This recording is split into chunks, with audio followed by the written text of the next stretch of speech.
What is up, guys? I thought about something last night that I wanted to make a quick video about this morning and just get it out to you guys before Palworld comes out. Now, if you're watching this, odds are Palworld is already out and you're interested in the game. However, I wanted to quickly bring something to everyone's attention. So this is Pocketpair. Pocketpair is the developer that's making Palworld. This is Craftopia, a game they made in September of 2020. It's been around for a little while now. It actually has a lot of popularity. Farm and industry, it's got automation. You have fishing and pets, dungeons and skill. You have skill points and vehicles. This just translates to mounts in Palworld, essentially. Very similar game to what we're seeing here. January 19th, it's also going on Xbox Gamepass. They really focus on the pals in this. A lot of what they mentioned in Craftopia is extremely similar to what's in Palworld. Craftopia does look like a pretty good game. Don't get me wrong, guys. I'm not trying to bash this game by any means. I am going to talk a little badly about it for a moment because this game actually never made it past early access. It didn't get a lot of upkeep. This game didn't get a lot of love after its initial dive into Steam. And it looks like it's a pretty solid game. It looks very interesting. The art style looks very similar to Palworld. The ideas and the open world survival-ish looking, she just threw what looked like a diamond at that giraffe and caught it.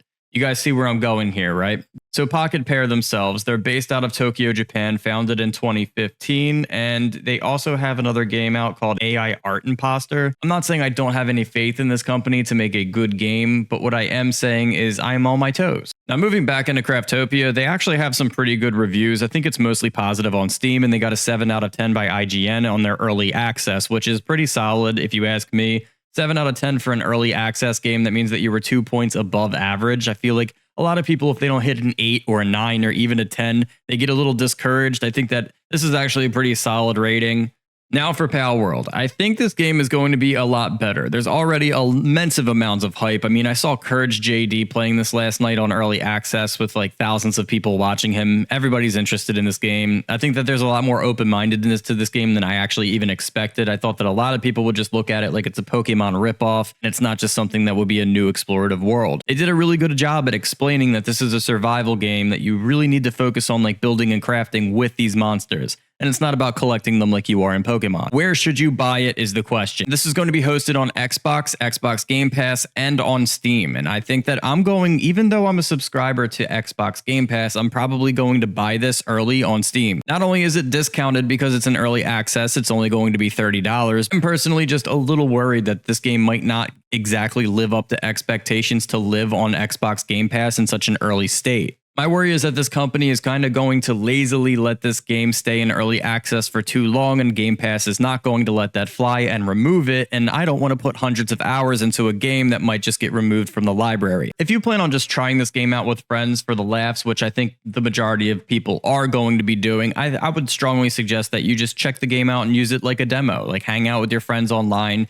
see if you could catch as many monsters and make the best base you can. My fear is that this game is not going to get the development love and upkeep that Xbox is going to expect as a standard, and they're going to remove it from Game Pass after I put hundreds of hours into it. That's kind of my worry right now. Not only that, but I also think that having a $30 game on early access instead of the full price $70, which is going to, when it does finally launch, if it finally launches, I like the fact that I can have this game and play it whenever I want, even if it doesn't get the development upkeep that's probably expected from Xbox Game Pass. And I do cross my fingers and think that it will get the upkeep that is expected. But in the event that it doesn't get the upkeep that we want, it will get pulled from Xbox Game Pass, and I can still play it on Steam. So I am an Xbox Game Pass subscriber, but I will be buying this game on Steam for those reasons. It just seems like one of those games that you actually need to pour hundreds of hours into the game in order to get to the actual core of the fun inside of the game. And I don't feel like restarting that. I don't know if you guys play World of Warcraft. It sucks when you have to restart from the very beginning and do mundane tasks that aren't that fun just to build your character back up to get it into the point where the game is actually fun. I really don't like the idea or the concept of doing that, especially if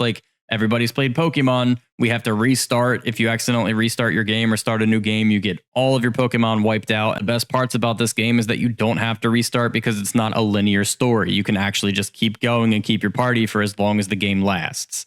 I don't want to have to restart, so I'm going to stick on Steam. And, if they do happen to restart the game, it is what it is, just because it's early access. And I'm sure that maybe at some point they're going to do a giant upkeep that maybe causes a wipe. I would not be happy with the idea of having wipes in this game, but that's for another video. I'm pretty sure that the developers are well aware that wipes in this game should probably not exist because you catch these pails. But nonetheless, I wanted to put some visibility on this idea and this concept. It's obviously in speculation. It's nothing that's sold. It's not, maybe I'm just being paranoid. I'm not too sure. Will you be playing it on Xbox's Game Pass, or do you just want to buy the game itself and have it in your library in Steam? I mean, each of it has their own benefits and their own reasons why. I'm just giving you guys my reasons why. Either way, happy hunting. See you guys while I'm out there. Peace.